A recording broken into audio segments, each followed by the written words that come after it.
And we are live. Hey guys, how you going? Monday, no curfew. No curfew.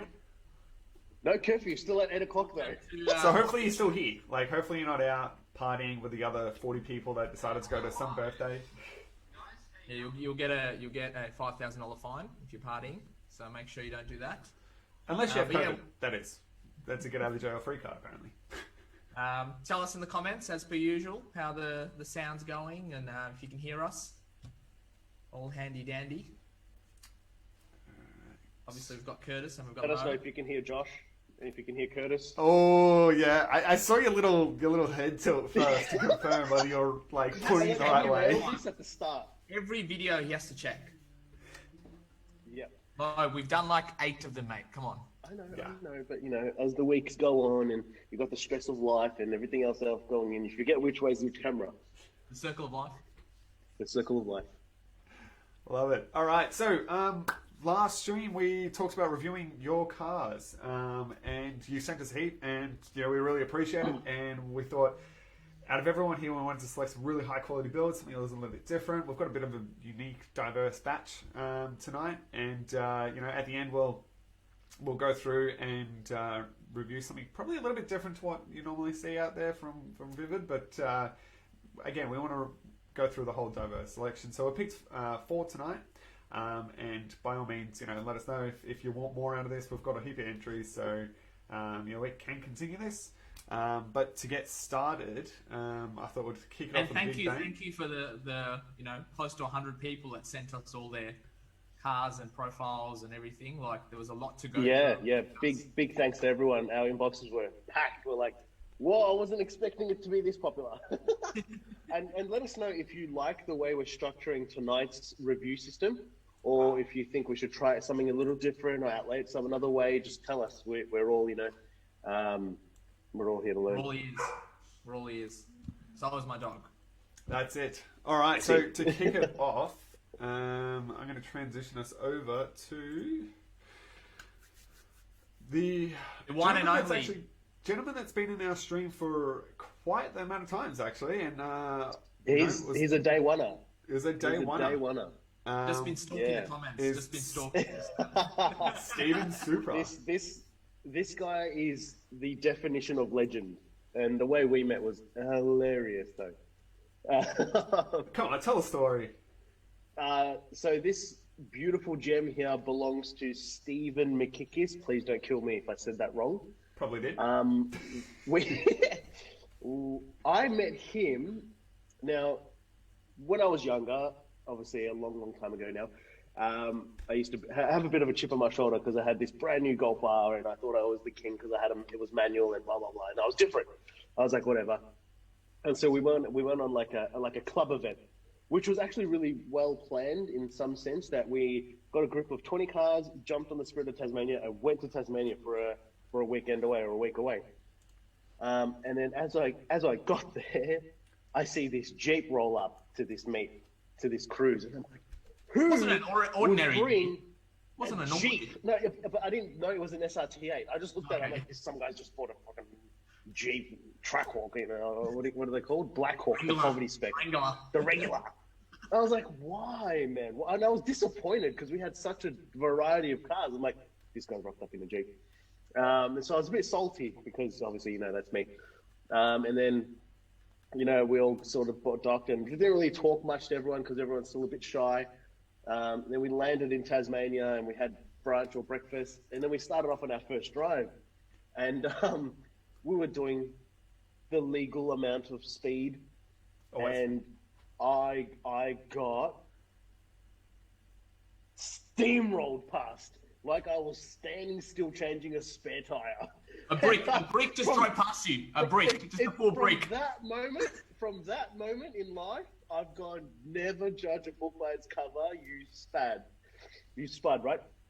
This guy's just steamrolled me, right? And I'm like, I have no idea what just happened, but whoever that is an absolute legend. So when we stopped, curiosity's like through the roof now. I'm like, is that yours? He's like, yeah, that's mine. I'm like, cool. Cool. And then from then, we were just best of mates. Like, Mad respect. 7 years now. 7 years, I think, Josh, is it? since we went. Something like that, yeah. Yeah, something like that, yeah. And it's just utmost respect to that legend there. And then obviously I've just, if I'm ever out on a Sunday and I'm in the, his area, stop by, have lunch, fam, everything. But yeah, ever since, and I didn't even know he had this Supra until we landed. He goes, oh yeah, I've got a Supra. I'm like, oh cool, what do you got? He goes, oh, it's just this one. He shows me it, jaw drops. My jaw's on the floor. But Mo, you knew about the Supra before. You just knew it as like a poster, like sort of like hero car. Yeah. I literally had that car as a wallpaper, and then all of a sudden, it's this guy who just steamrolled me on a freeway in Tasmania owns it, and I'm just like, oh, here we are.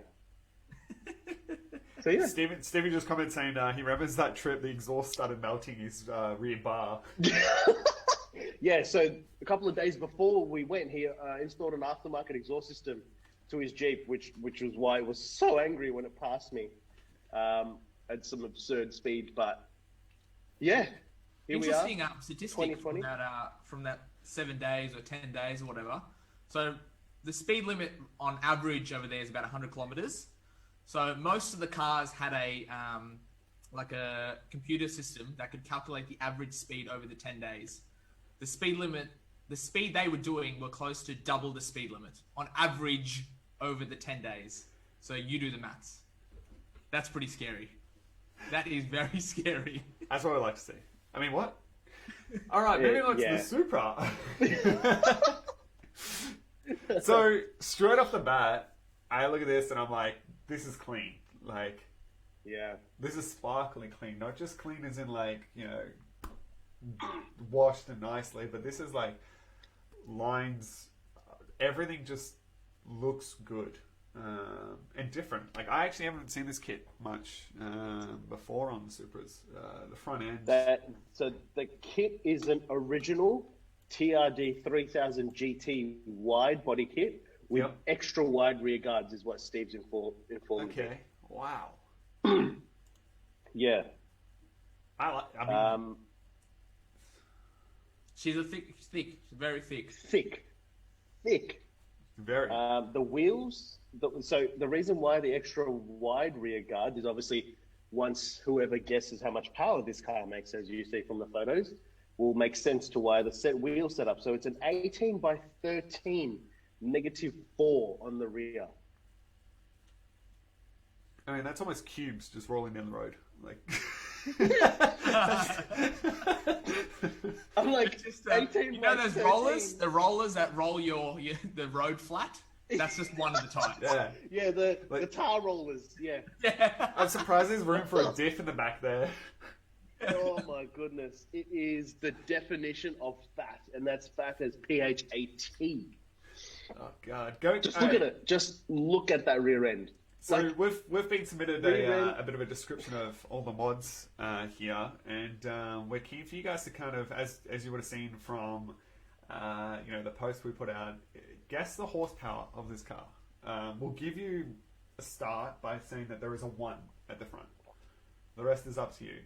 Have it in the comments below. Let us know how much horsepower you think of this. And Mo, do you want to give us a little rundown of what's just a quick overview of what mods are actually in the engine and what's supporting mods? Yeah, just a quick overview, not diving too deep in it. It's got eagle and Sherman, rods. just quickly, it's the wheels are inches. The wheels are inches. Measurement. As in, do you mean by what's that in millimeter? As in what tire he runs, or? Okay, so eagle rods, CP pistons, ACL race bearings, ARP head studs.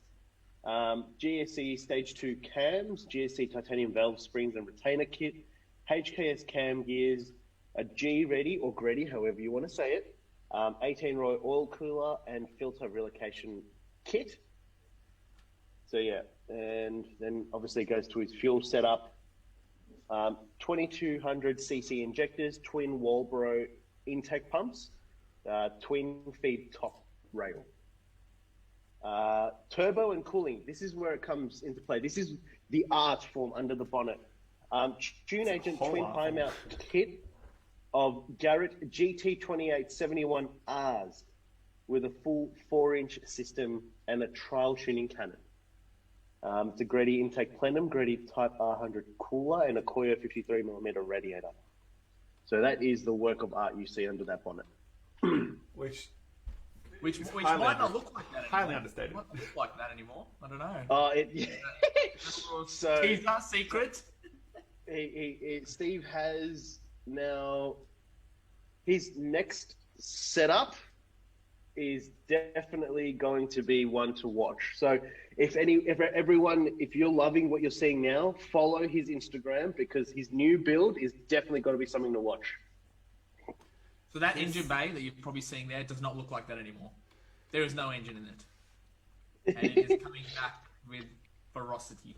What's really like insane for me is whether you have a photo of the outside of the car or a photo of the inside, the quality doesn't change the whole way. Like, no. All of the lines match up nicely. All the panels are just like perfect. And then you look at that engine bay, and to say the least, then the expense has been spared. But braided lines, everything there is just not just beefy, but it fits perfectly. There is a lot of thought and engineering going into this that is going, all right, cool.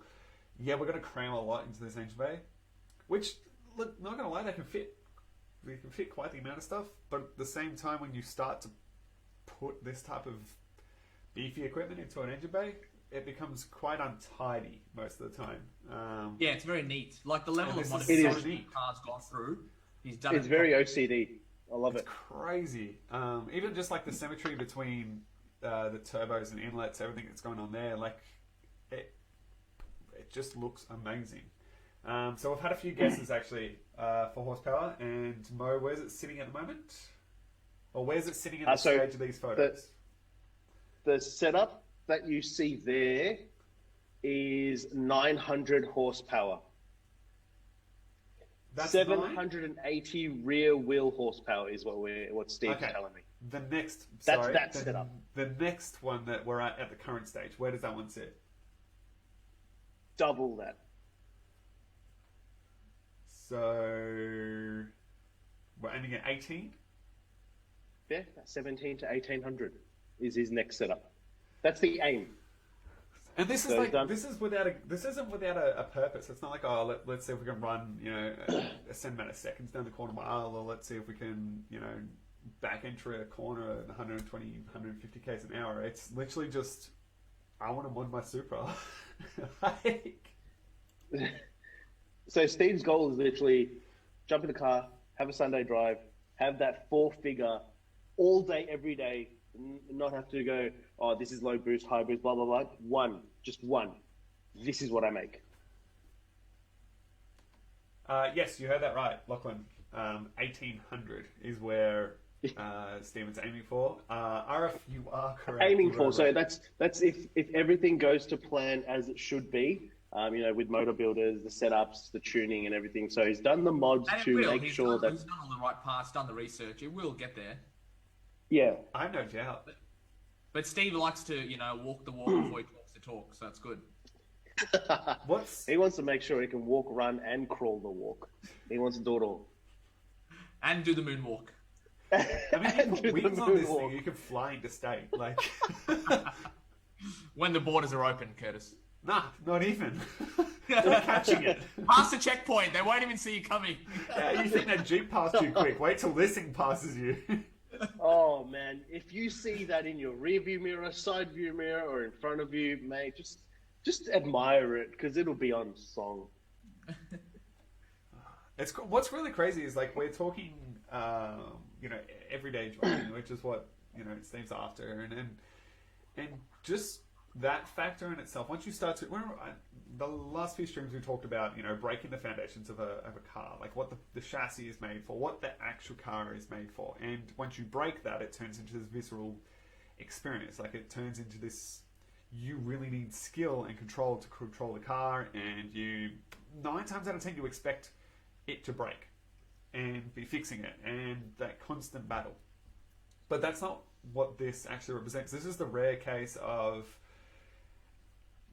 quality to the point that, all right, cool, we're going to reach into like 4-figure horsepower numbers, but still be able to drive it. Yes, for sure, things are still going to go wrong, but it's going to be one of those and it already sits there as it is with a car that its quality that proves itself, because it's on the road more than the people who are daily driving unmodified vehicles who are having problems. Like, it's crazy the amount of seat time that will be had in such high horsepower cars.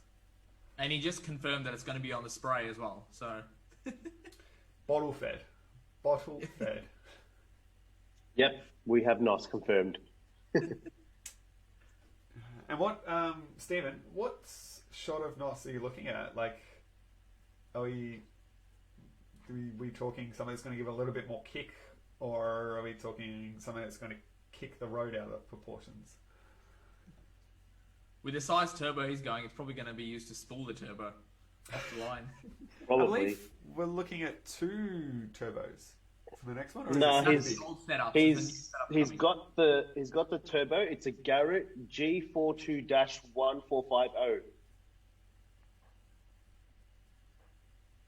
-2. So that's for the 1800 setup, Curtis. So previously, that's the old setup that he made. Yep. Yeah, so new Something setup to get on boost. is a G42-1450-2 with twin 45mm Turbo Smart Hypergate wastegates. I remember the day when Steve bagged me because I went from twins to big single, and now he's doing it before you, mate. I did it before you.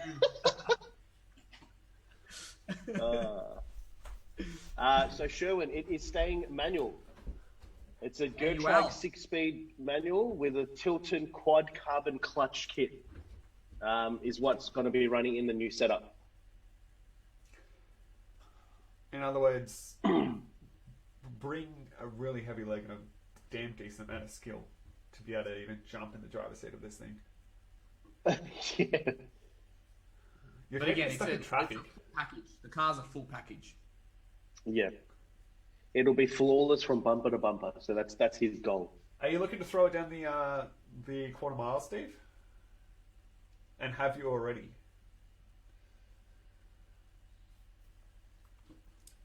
And that's the thing as well. Like with this sort of car and manual, it'd be fun trying to get it off the line. But it'll be hard work. Like, It'd be hard to get down the driveway, in my opinion. Like, from my experience, as the experienced driver that I am, it would be hard getting it out the driveway, never alone launching the bloody thing. like all in all, like launching a all-wheel drive or four-wheel drive car, like my Golf R, with the way I had it set up, 6 grand RPM, bang, just drop clutch and go, which you shouldn't do. Kids, don't try it at home.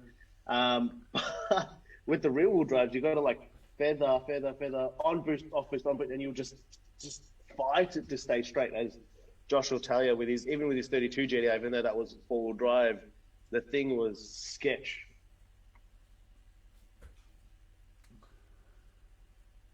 Too much power for the track now.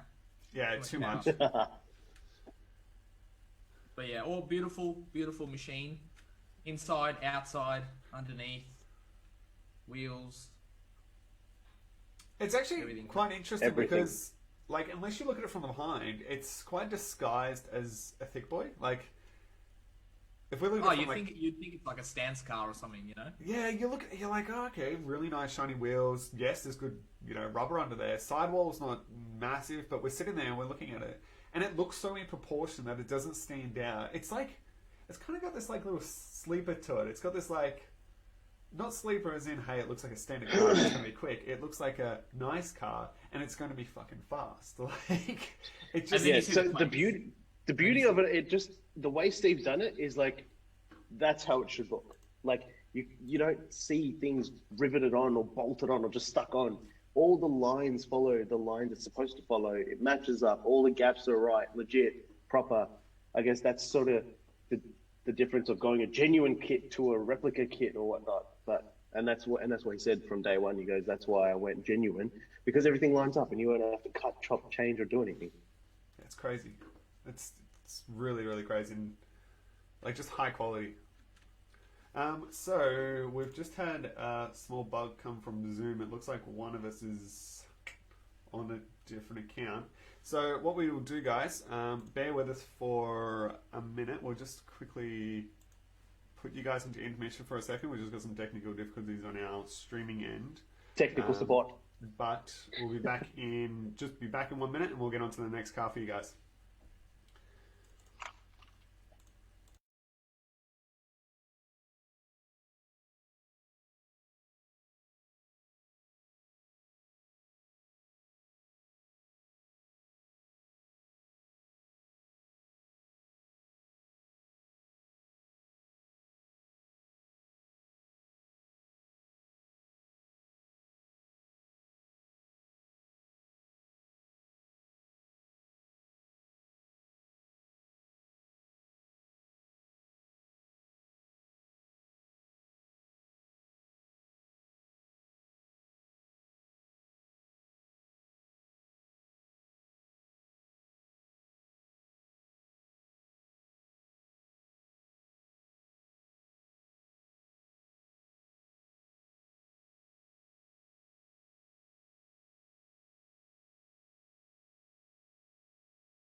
All right, and we're back. Sorry about that, guys. Again, just technical difficulties. Curtis, do you have a photo of Steve's new engine bay setup, just as a quick glance for the viewers? Kind of, not really. What I can do is we can put in... We'll put it in the comments later. Okay, done. We'll tag his Instagram and stuff. Yep. Easy done. So... The legend. Just connecting, I'm just making sure the stream health is all good again. Alright, cool. So, as well, guys, head over to everyone's Instagram. So, above cars, we've got their Instagrams. Head over there. You know, if you want to see more photos of anything you haven't shown today, head over there and check it out. Everyone's got really cool photos of their cars. Everyone has got up-to-date builds. Some of these photos are old. Some are up to date where they are. So head over and also just support everyone that's, you know, been on the channel, and say hi and let them know where you've come from, and just say, you know, seen you in Vivid Chats, loved XYZ, got more questions, feel free to ask there, or while everyone's together tonight, feel free to chuck it down in the comment section. So next we have a 90 TSI Golf. Oh, sad. Josh, you're being called out in the comments, just a heads up. That's fine. Neil can he can come to Clyde, be in 5-kilometer radius of Mexico. Don't know what you're talking about, George. Yeah, there was no spelling mistake at all. I just, you know, I mean, yeah, it's a Giorgio. All right. Autocorrect. So, blame it on autocorrect. Autocorrect. Yeah. Done. Autocorrect. Yeah. All right. So another one that's, I mean, yes, we have seen VWs, Golfs, modified. We've talked about Mo's. We've talked about a few before, but this one is always kind of like, it kind of came out of nowhere and just it's made a lot of noise, both literally on the street and you know, with regards to modifications. And I think it's cool. I think it's really cool. First of all, it's a manual. That's what a lad. That's enough for you. That's enough. Literally, I met Giorgio on the infamous highway while I had a slip and clutch in my 7R. So, memories. And what was Giorgio driving at the time? No, he had that. He had it? Yeah, but it wasn't as nice as it looks now. It was just... Oh, what are you trying to say, mate? Jeez. It looks better now. Not as nice as it looks now. So it looked stock. It looked like every Golf R out there. And then Giorgio put his touch to it, and that's what it turned out to be. Good save. That wasn't even a backpedal. That was just a good save. Moving forward, saving yourself. I love that. Practicing on that bicycle, mate. All right, so straight off the bat, I mean, I still remember when Golfs came out. I still remember seeing one out there with the Panda scratch, the Panda Eye vinyl on the lights, and I thought to myself, like, that's cool. And I was on Instagram, and I think I was in the Explore feed. And this is well before I even knew Giorgio. This was well before all of this. And I was like, yeah, that's so cool. And then later I went to like try and tell a mate about it. And I was like, yeah, this is really cool. Like, I like how this person did this. And I went to like search, and I was like, Panda. I'm pretty sure I remember Panda. And I searched everywhere on Instagram for Panda, never could find it. And then when I met Giorgio, I was like, there it is. Like, as if that car was in Victoria. Like, it was in my Explore feed. My Explore feed's got a lot of American people, and I just can't tell left, right, and centre where people have come from. So, it's one of those crazy things. But, it was crazy that well before I even met Giorgio or even saw the car in person, I was like, yeah, this thing's cool. Like, I really love this. And I was trying to show so many people, but I never could find the photo again. Again, after, that was about, I don't know, 6 months afterwards, a lot of people started doing, you know, this kind of style of vinyl wrapping and adding accents to the cars. But going through the photos, we can see that this is dropped. And it's... The front end looks hella clean straight off the bat because no badge. That's probably the nicest one. Yeah, so the, what is it? It's the, running down the list, we've got Ssr Tf1 Wheels. So the front's 18 by 8.5, with the back 18 by 9.5s. Which, not gonna lie, on a lot of Golf S3s, anything of this chassis, you don't fit a lot of wheel underneath the car. Like, you generally don't. BMW, so you'd be able to put 10s, 11s on the back, 12s. A lot of Golf platforms really, you know, they have a lot of camber straight out of factory, and you wear through your tyres really nicely. But in terms of like fitting wide wheels, you really got to drop them low. And I think this is one of those cases where the research has been done and it looks good. It looks clean. So we're looking at airlift 3P suspension. So it's on bags. The rear diffuser. So the rear diffuser is the Maxton. I'm in love with Maxton. I love Maxton's kits. I know we've got I think it's a flow design on the front of this one. Correct me if I'm wrong, Giorgio. But my favourite's got to be the Maxton. And I love a Maxton rear diffuser. I think they look more aggressive. And they're just a lot more. Maxton have good rear diffusers, yeah. Yeah. That's what I'm running on the S3, and like it just looks clean. It just looks really good. The contrast with the white and the black, you know, works really well. Bronze wheels. And I believe any photo that's got the Darkroom Productions is Giorgio's photo. So if you're interested in seeing more photography with this style, you know, head over to Darkroom for Instagram, and you know, you'll see heaps more there. But yeah, they're great photos as well.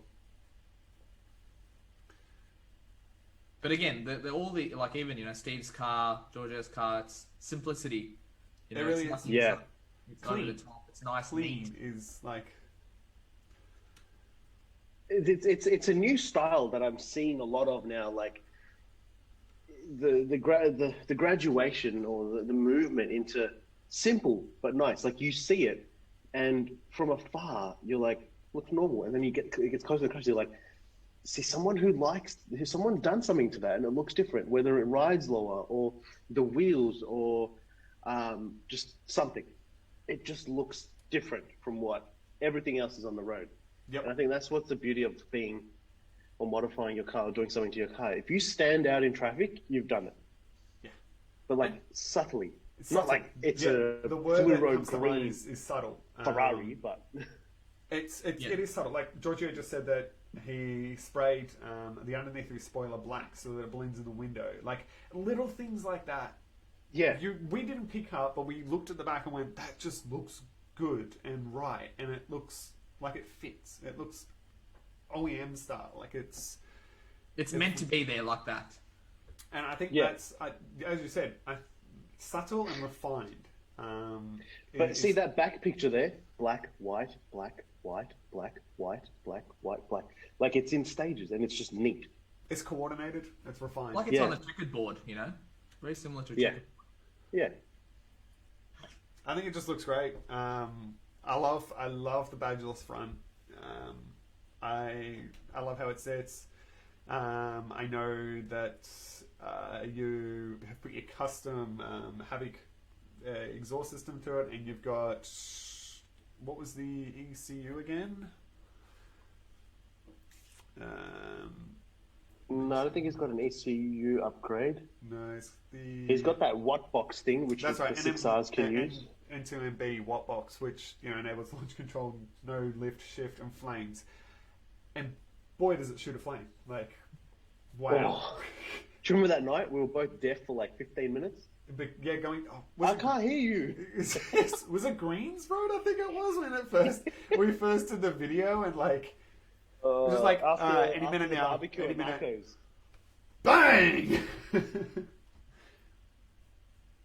So wider front fenders, and like again, now that you say it, yes, it makes sense, and I guess that's why you're able to fit the wheels you got underneath that car. But again, it just looks so clean. It looks like it fits. It does fit, and it just looks like it's meant to be there. And it's it's the European side of things is what we're covering in this vehicle. So yeah, obviously the Japanese with the Supra, the Euro side, which is nice. And for the taste of everything. What type of power are you putting down, Giorgio? He's stubborn. He won't tell us.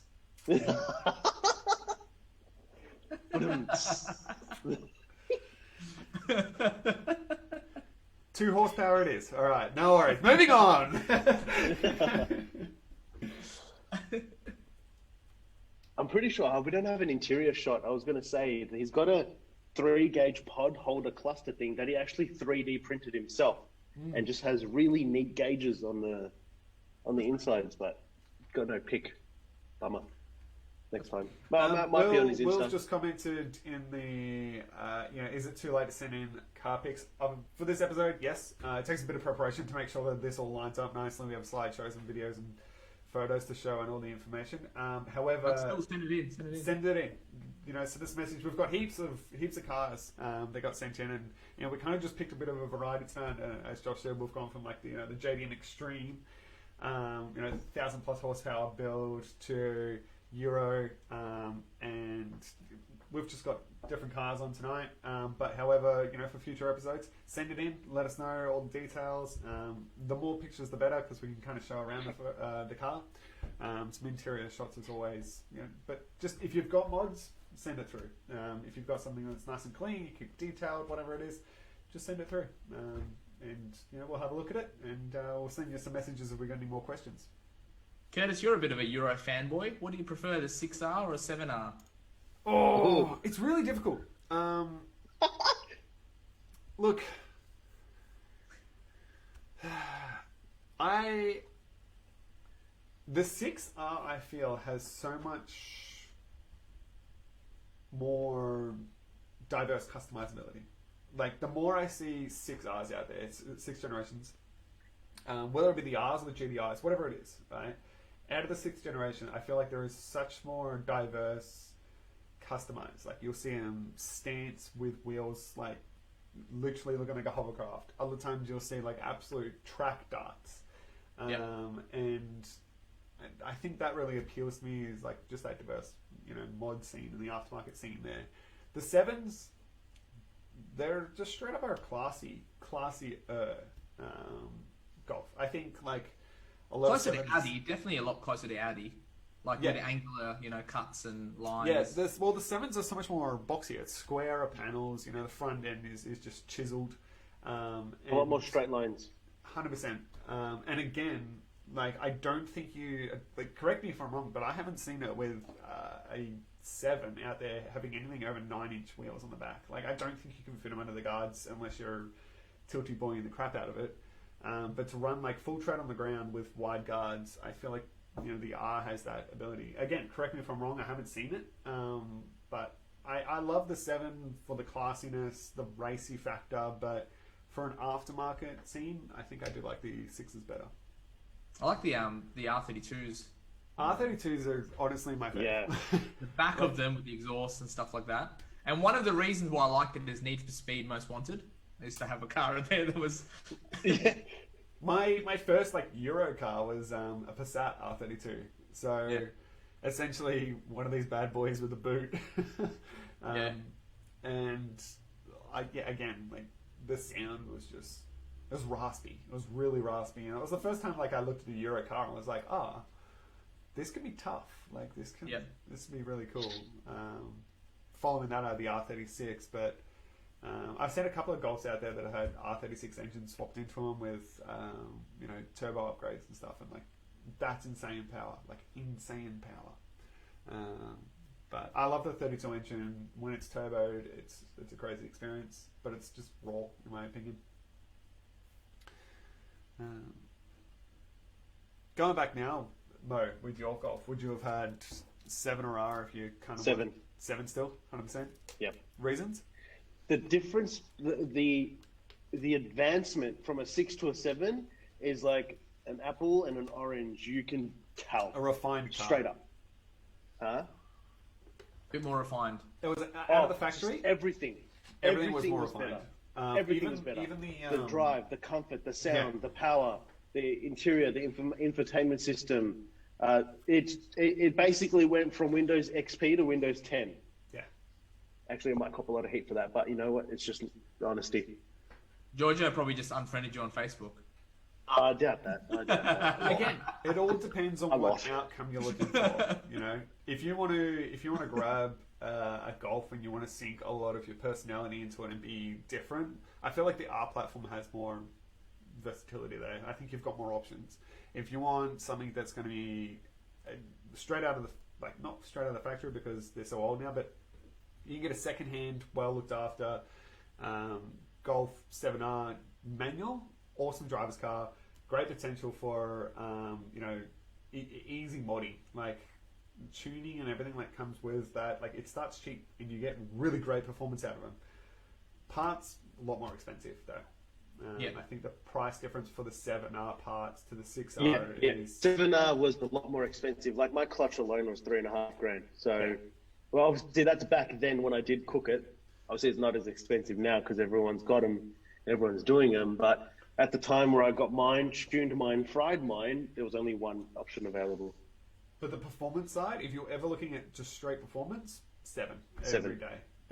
Hands down. But if you want something to work on, pull apart, and actually not be too frightened by them, 6. 6. I think the 6 is a really, really good choice. Frightened by the engine light. The Christmas tree. Just word of advice: don't take it swimming or floating down the Yarra. The more you know. All right, moving on to our next one. We've got bit of ADM. Is it ADM? USDM? Is it ADM? I think so. It's a bit of ADM, bit of USDM. Bit of DM. Just DM. Sliding into the DM. I think we'll call it ADM. We'll call it ADM. Let's go ADM. VMDM. FDM. Just keep it as FDM. There it is. All right. And also, the legend and his Instagram tag does our head in. Yeah, look, so I was just I'm sitting there, I'm like, I'm going to get all the writing nice and equal, going to have name, Instagram tag, make sure it's all equal. And then they just got thrown out of the park. Merv decides to have There's an essay. When someone has an essay as their Instagram name. Like, design-wise, I was cringing, and you guys probably are now, but you'll probably also see there's a heap of just, like, inconsistencies when it comes up to this. But, Josh, do you want to take it away with the mods list? So we've got here Mervyn. So Mervyn and his Focus. RS. Don't forget the RS. Oh, come on, I'm just giving the base models for all of them, mate. He gets really emotional when you don't say an RS. I'm like, he's got focus. RS, bro. Oh, sorry. Yeah, sorry, mate. Focus RS. And the first and only wide body, I think. I don't know about the world, but I definitely know Australia. Australia's first, yeah. And yeah, it's repainted by VU DT panels. Yep. And yeah, it's so here's custom flares and everything. So the car had to be laser measured and everything like that, the flares, to get everything organized. And because it was the once off. But now I think they're selling quite a few of the flare kits. Yeah, so I think Mervin's was the R&D car. R&D, yep. So he was first of, and now obviously Fortune Flares, the people who make them, have just been pumping them out worldwide now after his went on, as you said, and obviously VU, molded, painted, figured, fixed, did the works. I think that's been kind of special. Like being a part of R&D. Don't get me wrong; it's a difficult, long-term process. Like very exhausting, I guess you could say, and there's a lot of risk mitigation, risk factors in there. But at the end of the day, when you get the end product, and you also get a lot of support along the way, generally, depending on who you're teaming up with. But being a part of an R&D process is like really quite something special. Actually, I think Mervin was on this waiting list. I think he was like the first 10 or something when the pre-orders came out, and he put his name down. And he was waiting like 12 to 14 months on this car because it was sort of delaying release. And finally they got released. And it's funny because he had quite a few modification bits and pieces all ready to go on the car. So it all got done that week. He literally got the car and it was modified. And then I think 3 or 4 months later, he sent it to get the wide body. So the car wasn't stopped for very long. Yeah, well, he brought it to our Glenny Kebabs meet. Literally a week later, he'd got it. His intake, blow valve, this and that. And I was like, "You just picked it up?" He's like, "Yeah, it was boring." I'm sorry. What do you mean? What's this? He got EPA in the first week he had it. So in terms of like, the funny part is like I hadn't seen a lot of RSs out on the road because obviously like then coming to Glenny Kebabs and seeing it, and I was like, if this is what they come out like out of the factory, then they're a really intense car. Like, and then I didn't realize that like Merv was just so impatient that he just like came out of the factory and was like, hey, baller exhaust, like let's get all this in here, let's go. Like, I don't like it, guys. I don't like it, Ford. What are you doing? Yeah. I first saw it, I was like, oh, that's. And then the funny part was like I was with a mate driving home from somewhere, shops or whatever. And I'm like, oh, wind down the window, check out the RS, like listen what it said. It took off, and I was like, that didn't sound like that blue one that I saw the other day. I was like, it's quite disappointing. Weird, like you hear him and you're like, that doesn't sound right. Yeah, and the car's 5 kilometers away. You can still hear it. Your ears are still ringing. It was interesting because the sound was just like this. Like sometimes you can be like, all right, cool, like that's aftermarket and it's this brand or whatever, but it just sounded really refined, I guess you could say. Like it still sounded aggressive, but it wasn't like, oh, someone's chucked an exhaust system on that and it's gone overboard. Like there's some makers out there where, like Army Tricks, for instance, like they don't do a quiet exhaust. Like they'll do a valved exhaust, and even when you close the valves, it sounds like it's in a sport mode. But like 9 times out of 10, when you buy like an exhaust like that, you're getting something stupid loud. But this just sounded really good and refined, and that's why I was convinced. I was like, is this what it comes out like at the factory? Because that's a good option. And Mervin likes to be a little bit different. Obviously, he's got his roof racks, his roof pod. Yes. Ski box. Yes. It's a full roof box. It's the full roof box. Make sure you say the brand. Whatever he needs. You probably won't get far with how low the car is. But tell us what else has done Mo to it. So he's done the ETS kit. So intake, piping, the race intercooler, all came as a package, which obviously he did straight away. A Miltech catless downpipe, and then he's running a modified Baller S-type cat back exhaust.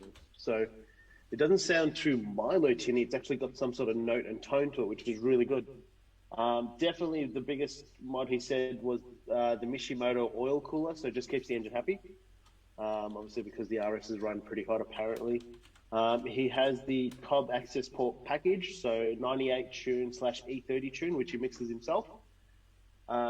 He's got the Flow Designs full lip kit, front, sides, rears, extensions, everything. And correct me if I'm wrong, but I think he was R&D for that as well.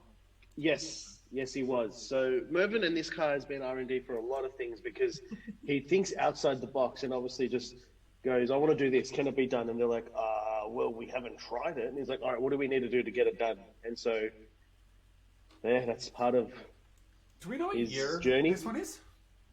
Huh? Do we know what year this one is? I think it's a 17. Type his number plate in backwards. 17 and... he's got the Ssr Tf1 Three-Piece Wheels. He didn't send me the specs for them, but... Yes, 17. 17? Yep. Yeah. He's got... And Mervyn's a big fan of audio, so he's actually got a full-blown sound system in the car as well. So an Audison 10-bit sound processor with a Phoenix Gold amplifier, Hertz slimline subwoofer with a Hertz Milli Pro speaker set. So tweets, fronts, mids, rears, the works. So it's basically the whole package, I guess. And I think a lot of people will start seeing the common trend between the three cars we're looking at is the full package. Sometimes. It really is. You know, Nice to I think see. we wanted to kick this off with something that was a bit out there, but it's. I don't. And there's something about it I like. It just looks like it could be that way without all of what it's got, but at the same time, like the RS is really an underrated platform, I reckon. Like I feel like it kind of gets like pushed to the side from all the Golfs out Is there. it the best hot hatch out there, Curtis? Pardon? Is it the best hot hatch out there? Look. That's really. RS3, perception, Mervyn's like RS. That's really Mervyn's subjective. But RS3. But that's two different... I don't think two that you different can compare them on the same price plane. tags. It all comes back to like what you're getting out of it again, like what you want out of it. And you know what Merv's got out of this is exactly what he was looking for. He's got a seriously sick, aggressive, great sounding, refined, One of a everyday kind. driver that he can pump some seriously cool music. It sounds amazing. Like it almost sounds. To be honest, it almost sounds like that 5-cylinder Grumble. Like that's where I fell in love with it. I love the sound of a 5-cylinder. And I know that the RS ST line had the Volvo 5-cylinder, I believe. But then these are the Eco 4-cylinders. I'm not 100% familiar with all. Yeah, I the think these are- EcoBoost 2.0. but it still 3? sounded like it had that grumble from the 5. And I don't know, I love it. I think its sounds are great, its performance is great, it looks great. I mean, the Ssr Tf1 Three-Piece, they're a clean wheel. I love the chrome rim on them. Yeah. The blue's out of this world as well. The blues. It just looks it looks good. I think if you want that, you can have that. It costs a lot of money to have that.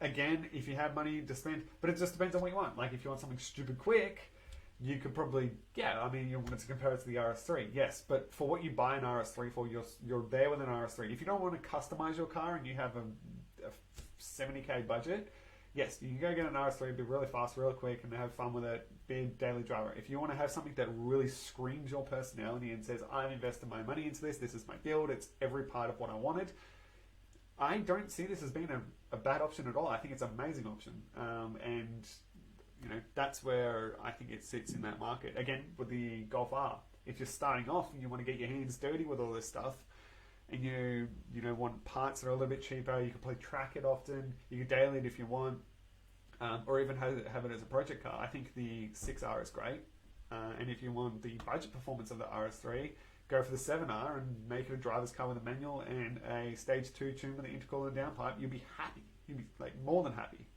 Yeah, definitely. And that's the thing. Like, there's so much choice out there for hot hatches. I think hot hatches are like secretly taking over. The last 5 years is unbelievable. Like even the Hyundai i30N. i30N, like comes tuned out of the factory with a crackle mat. Like, okay. Yeah. And that's what the These people things wanted. get They've gone, lighted. you know what people like? Boom. Even the Velociter, like, I think, yeah, I don't want to subject it to being a girl's car or anything, but I think it marketed itself really well to the female market. I think whether you're a P-plater that isn't into cars, you get this really fat-looking, aggressive, but really nice, smooth-line Velociter that can be extremely tame with a... Just drive it as your P-plate car and you're not even into cars, but you get to say, yeah, cool, this is my car. Like, you get to feel like you own something that is... again, a part of your passion. And it doesn't have to mean that you're from the car scene, but I think, yeah, the Velociter really targeted itself to the female market really well. And I'd love to see if that's what people buy to give them the confidence to be in the car scene, I might go for it. You know, absolutely. If that's your key or access, go for it. Speaking of the i30, have you seen the i30N coupe? No. So not the hatch, but the fastback. Yeah. Not too bad. Big fan. Just got to admit it on live. Big fan. Okay. Only because Sausage it's different. now. Okay. Actually, no, you know, it's interesting. If anyone Googles this right now, you'll see a mad resemblance between this and a Mazda 3. Straight up. I'm not, like... I googled it, never seen one before, just checked it out. That side view screams it for me. The body lines are so... Is it not? Now that you look at it. Yeah. So who copied who? Yeah. Who copied who? Mazdas were out way before this came out. Yeah, Mazdas have been killing it. But you said the i30 sedan looks better than the Mazda. No, I didn't. Mate, just because you have a Mazda doesn't mean you have to be biased towards it. I love my Mazda. I love my your Mazda. Mazda. Now, I would Yeah, never have not picked what up I a said. Mazda 3 before. But I think, again, a Focus RS, past one that's stock on the road, I'm like, I mean, that person has that car, you know. I pass those one, and I'm like, that's quality. That's quality right there. I'd go for one. And If I same could buy thing, that out of the Lachlan. factory, yeah. That same thing when Lachlan said standard body, and then next time he saw the full wide body and goes, well, this guy's not fucking around. 2 weeks later. But look, if I had a budget of, say, 35k and had to buy something brand new, hot hatchy, it'd be an i30 coupe. Yeah, nice. Okay. All right. Just saying. Where does your decision on that one sit, Josh? What's that? 30k, new car. Where would you sit? I don't know. I'd have to do some pondering. I'd have to do some maths. Well, the Yaris Whatever. GR, as Mitch was telling us, is sub 40, which is going to be mint. Yeah. Whatever car is for 30 grand, that's faster than the most choice. That's what You would. That's You what I'm would. gonna get. You would. I don't care what it looks like. I don't care. It's fine. Sad. As long as it's Sad. in front. That's sad. It's all good. It's all good. It's all good. Georgia just said low-key would buy I think you meant coupe? He's a couple. I think you meant coupe, yeah. i30N. Coupe i30N. You know what? That's what we're going to do for the next episode. We're going to set a budget, and we're going to come and present live to everyone watching what we're going to buy. You know, And All right. I'm gonna chuck a real wild one in the mix here. Like, if we're looking at, like, you know, hot hatches in that, I guess, scheme, my thing out of it would probably be like something cool for track, something fast. I like fast. 2009 Abarth, the 595, I think it is. Cool. Highly underrated. Like, you rock up next to it and that thing is a sleeper. It's tiny, weighs nothing, it's quick. Yeah. Why has someone brought their child's remote control car to a racetrack? That's what people are going to say.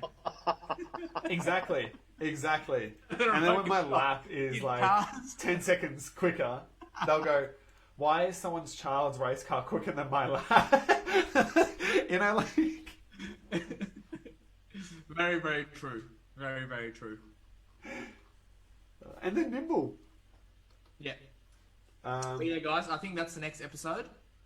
So maybe I just realised we actually haven't even gone through the photos for Merv's car. My bad, guys. Oh yeah, just do that. Cycle that around.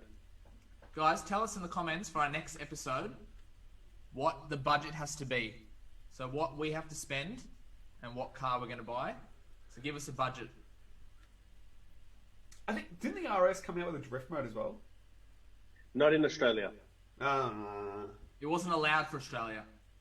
Apparently it was disabled for Tracy Australia. Grimshaw. That was at our track day, I think. Have you driven one? They're good fun, but I feel like you're sitting on it, not in it, and they sound like a 100%. tiny, unsilenced diesel at idle. Okay. Yes. They're so... What's the word I'm looking for here? Deceiving. Like, they're really deceiving. You're literally sitting on... Like, you feel like you're on a go-kart chassis, but on 4 milk crates. That's like how high you're sitting, but like... Oh, yes, it did. Here as well, Mervyn said. Oh, okay. I thought it was disabled for here, like for the Australian market. Or did you get yours activated, Mervyn? Might have to show us in Mexico, mate. Might have to show us. Mexico. Or at one of our skid pan. I'm also a big fan of interior, and looking, into the windows here, you've got the race seats. And they look like are they Recaro inspired? They are, yeah. It comes with factory Recaros. And like even where the DRL sit, everything about it just kind of screams race car to me. Actually, it has like a hill climb look. With just the matte arrow that Merv's put on it, the body lines, it just, to me, it kind of screams hill climb in a way. Yep, definitely.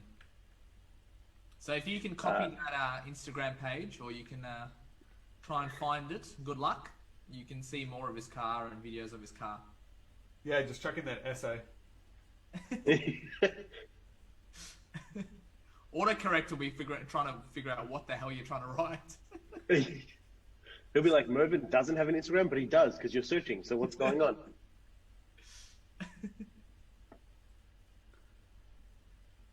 All right, are we up to our grand finale? We are. So, something a little bit different. We are moving on to James's Camaro from Talk the Talk. Right. This kind of screams back to my roots, because this is what I grew up with. My dad being a panel beater for old school cars. Everything was like rods and stuff, whether it was like 57 Chevs, converting a El Camino and a 57 Chev together, and Plymouths and Chargers and Camaros, Corvettes, the whole lot. And this kind of like the first thing that comes to mind. First thing that comes to mind when I see that, Too Fast, Too Furious. Why you got to steal my limelight, man? Too Fast, Too Furious drag between Brian and Roman, the Evo and the Eclipse, when they do the drag race for the two cars. Yeah. That's what, straight away, that's the trip down memory lane. And this is one of many of James's cars, so... Yeah. In terms of like... The crazy part about like these builds is... When you talk old school, a lot of it goes into mechanical. Like, generally the outside of an old school car will generally stay the same. You might put over fenders on it, which, generally it's not a wide body kit. Everything's made out of steel, so look, you can move it out however you wish, but most people do bolt-on over fenders. For instance, you'll see it on the 240Zs, all the fair ladies and the old stuff. And if you want, wider tread. But the truth is back then they didn't have extremely wide wheels off the gate, and when they did, they were for race. So cars and like restoration, Camaro, would you say? Yeah. A lot of the money is spent towards restoration.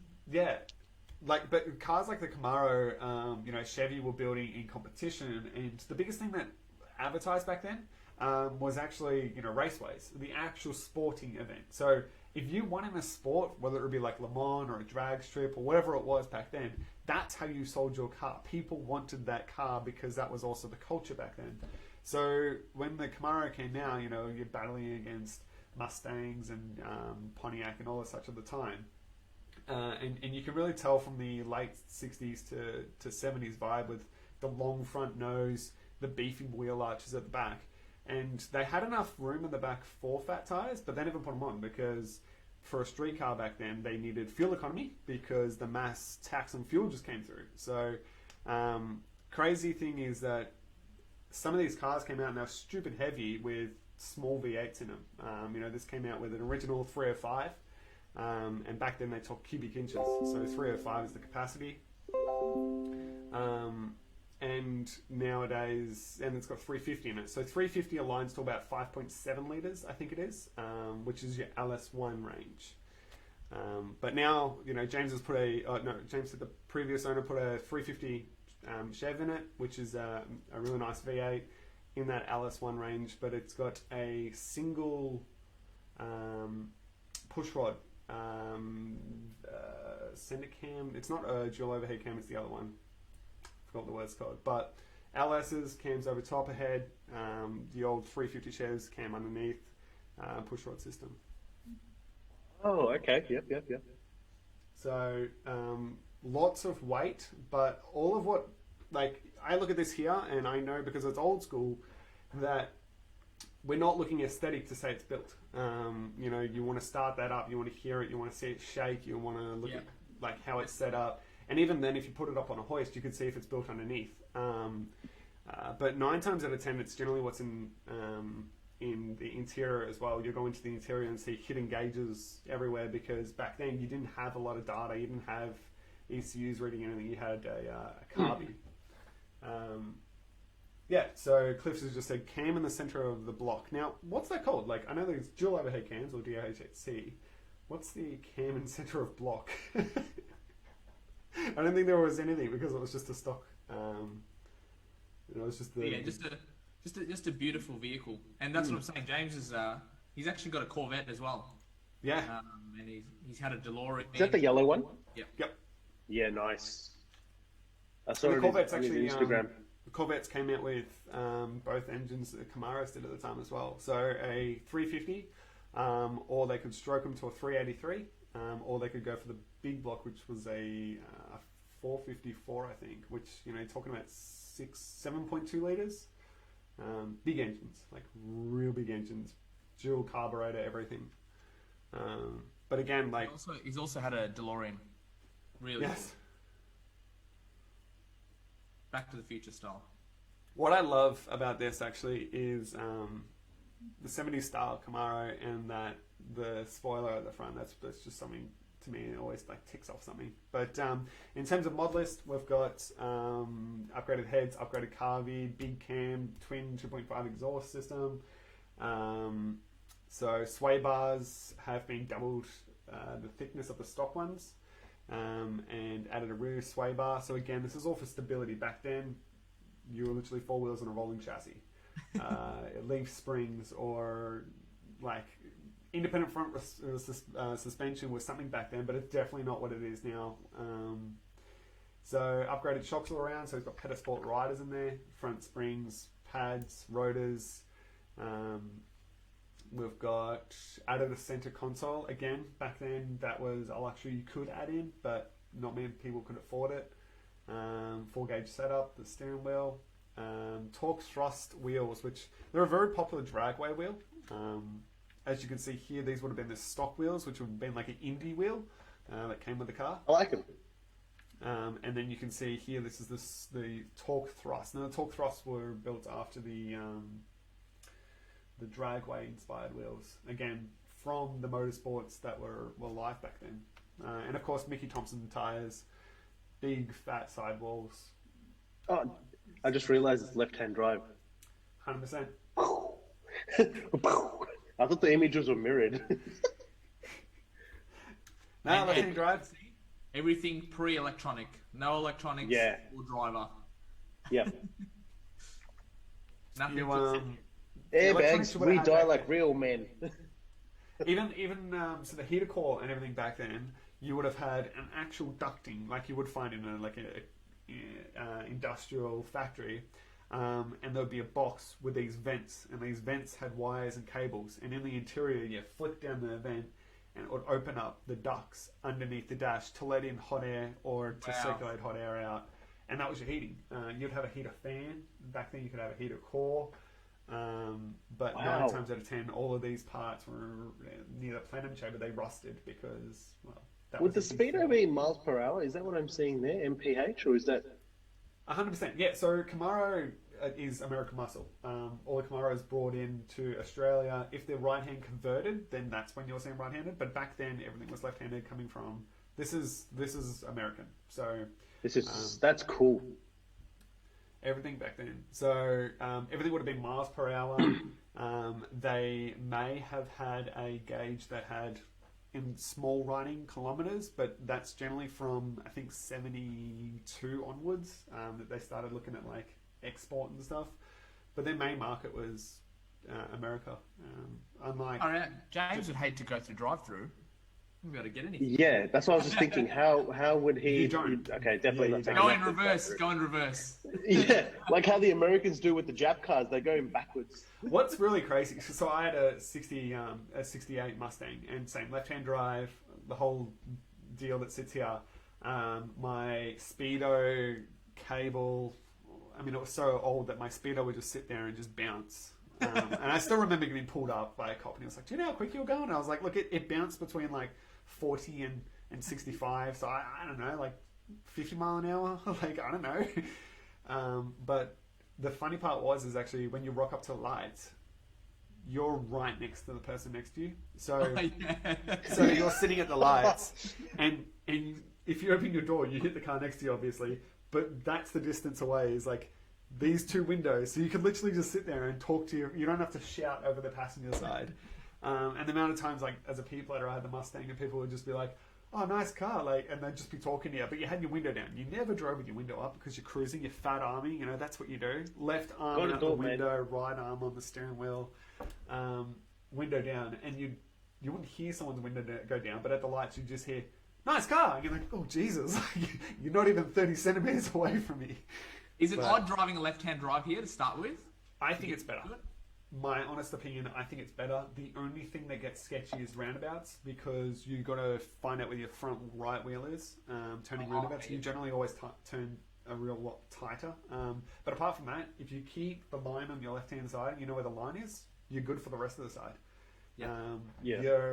When you drive left-hand drive, you rarely ever go into another lane.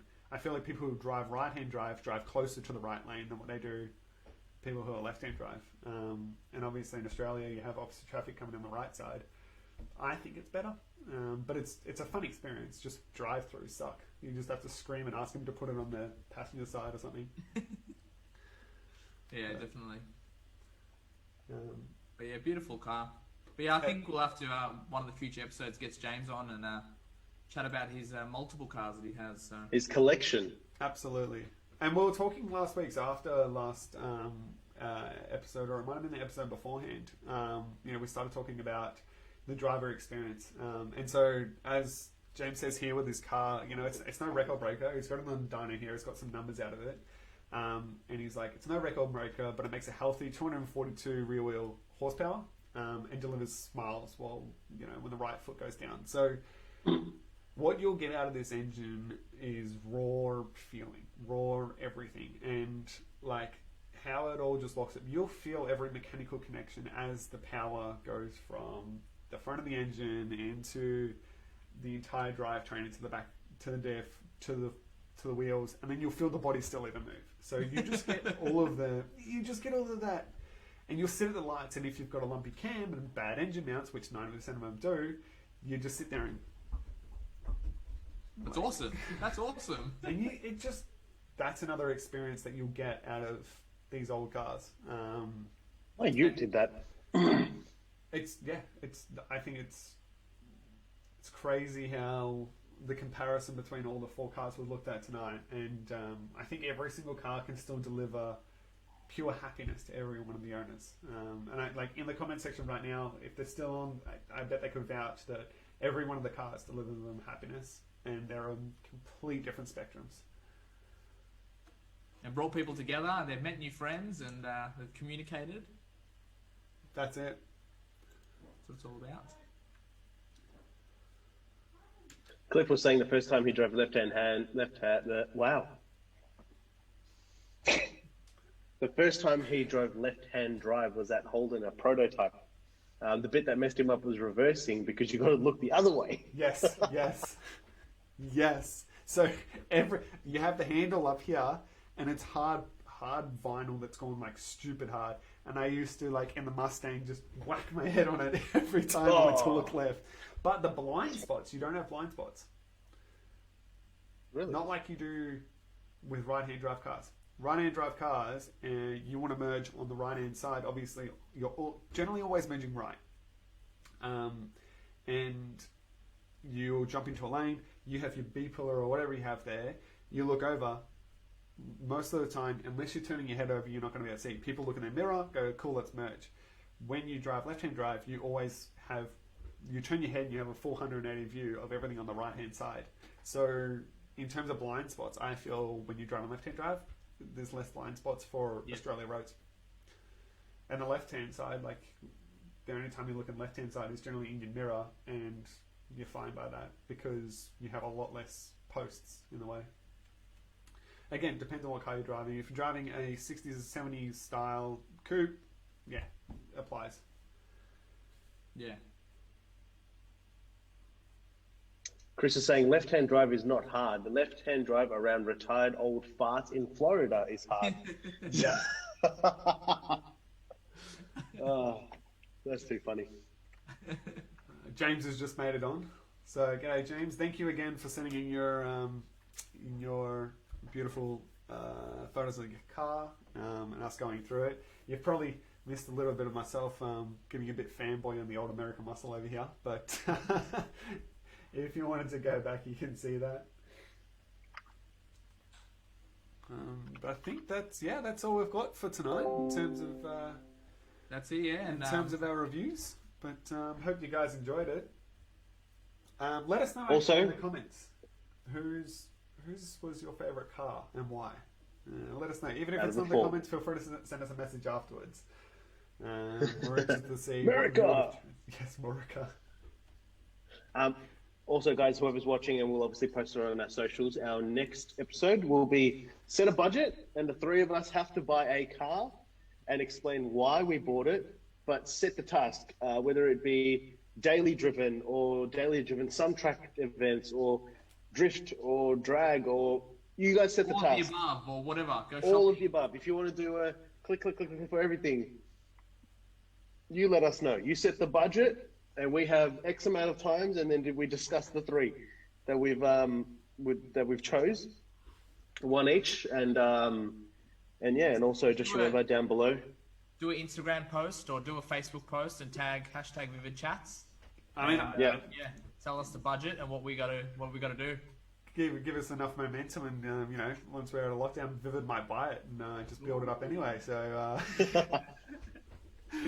But yeah, let us know. Let us know what we got to do, the criteria that we've got to fill, and the money that we can spend. Give us a purpose. I reckon we'll create like a little bit of a template for you guys to like add in and vote on. So the purpose might be whether it's drag, drift, track, daily, stance, all the topics we've created. Lachlan just said, "Are you serious? 1-4 does everything for 350." Nice, Lachlan. Nice. Look, you're not wrong. You're really not wrong. He's right. He's definitely right. Does everything. Drift, drag, drink, everything. Pick up chicks and kill the runs, the works.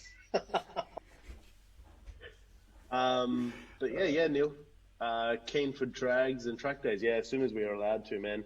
It's probably looking more 2021. Definitely want to head down to Heathcote once Lance gets it all sorted and running. He's got the track extension approved. Huh? Do a bit of an opening day. Maybe. Yeah, he's just gotten the track extension approved as well, so he's got more runoff, longer distance as well, which is great. It's all in writing. He's also got a hypercharger, which got approved the other week. So anyone who wants to bring an electric car, yeah, first one in Australia to have. There's a hypercharger now at Heathcote Raceway. So if you've got a Tesla or whatever, you got literally a full charge in. I think it was 15 minutes or less. I can't remember. Depends on the battery capacity, but most Teslas are about that 20 to 25 minute mark is the full charge for a hyper. Yeah, hypercharger, because there's no hyperchargers out there. They're all superchargers.